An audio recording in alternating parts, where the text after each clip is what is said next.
Well, good morning all. I think I've made a fairly extensive set of notes there, which you all have. There's nothing further I have to add to that, but I'd welcome your questions. Mike Hussey will finish his career today or tomorrow.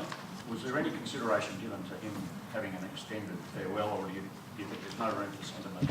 It's just time to move on and pick your best? Well, that was certainly discussed. I mean, our intention before, 2 weeks ago, was to give Michael a break during the Sri Lankan series, and then have him refreshed and then ready for the come back into the ODIs against the West Indies and then off to India.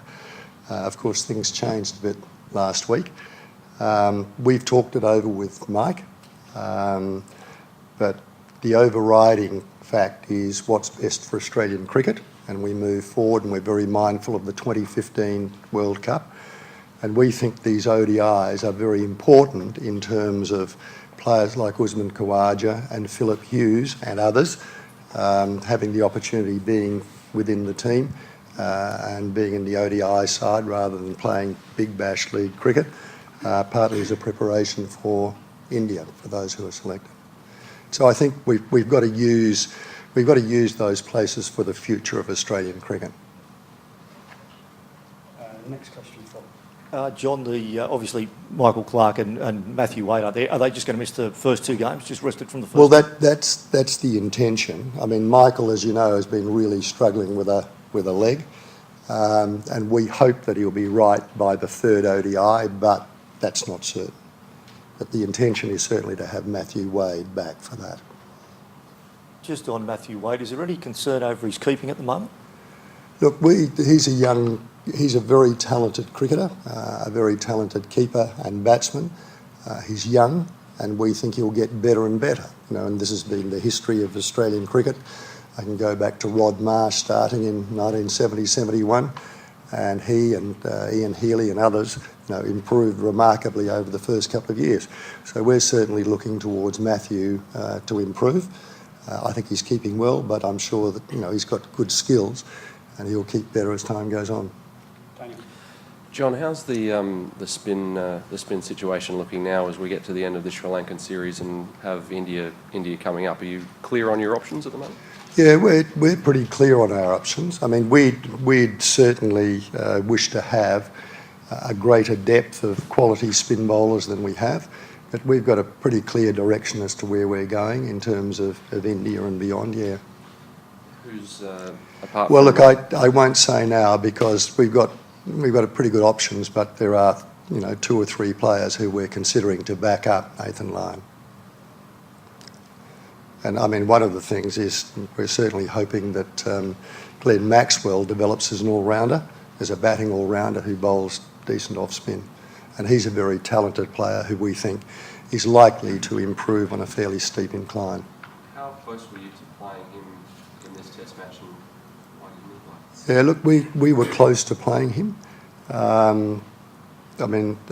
We were close to playing him, so it was a close decision. But we thought the best side for this game was the side we put out. John, has Shane Watson spoken to this? Where's this coming from? Over here. Oh, sorry. Sorry. Got to stand up tall. Yeah. Has Shane Watson spoken to the selectors about a desire to move back to opening in the Test team?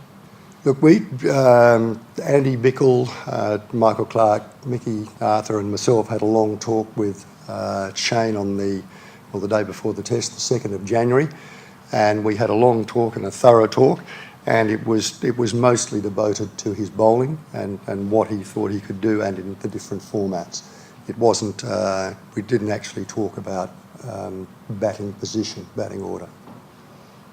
John, the selection of Brad Haddin, is that sort of with one eye to later in the year that if Matthew Wade happens to be injured between now and the Ashes, that he'd be the person that would come in either format, so you'd like to get him back in the national team? Yeah, we've been consistent with that. We're of the view that the 2 best wicketkeeper batsmen in Australia are Matthew Wade and Brad Haddin. So if something happened to Matthew, then Brad Haddin would come into the side. We may or may not take 2 keepers to India and or England. And at this stage, our firm intention is if we take 2, there'll be Matthew Wade and Brad Haddin. And we haven't seen Ben Cutting in the national squad since the first test of last summer. How have you sort of rated his progress since then? And is this a sign that you see him more as a limited overs bowler than a test bowler at the moment? No, we see him as a very good cricketer. I mean, if you look at his figures, he's a prolific wicket taker, a very good fieldsman, and some of his batting, some of his innings have been just devastating. So we're looking at him as a very good cricketer, a well-performed cricketer, who could be suited to all 3 forms. So we're giving him an opportunity in this form. John, I know it's not your responsibility, but the team is obviously very different from the Test team, and there's obviously a lot of Australian players or players playing in Australia going through the side. How do you think the punters might feel for the first 2 games with some of the big names not being there? Well, I think we've picked a particularly exciting side. I mean, Aaron Finch, I guess a lot of you have seen Aaron play. Well, there are not many more exciting players than Aaron, so if he gets runs, he gets them in quite spectacular fashion. And I've just mentioned Ben Cutting, if he gets runs there. I mean, I think this is a very, very attractive side, and how will we know about the best players of the future if opportunity is not invested in some of these players? And just following up from an earlier question, do you think you might have missed a trick by not playing Glenn Maxwell here, given that you've got India coming up? Well, I mean, that was an option, and we certainly discussed that, but it was decided that the best team, the team that was considered to be best for this Test match was the 11 that we played. But that was certainly discussed. I think for a while, John, there hasn't been a real sort of consistent opening partnership for ODIs. Obviously, I think probably the first few years sort of shaping towards Finch and Hughes. Finch and Hughes, Yeah. that's the one. Yeah. Yeah, but is that sort of possibility for a longer term, or is David Warner definitely going to slot back into the top Look, 2? I mean, David Warner is a fine player, and he's having a break. As you know, his program has been relentless, and I think we all benefit from having a break and come back refreshed and better than before. Our intention is certainly to have David Warner come back. We see him as part of our best one-day side, yes. And then he will bat with whoever it is at the time. And we'll see. I mean, it's a wonderful opportunity for Aaron Finch in these next 2 games, and we'll see how he goes.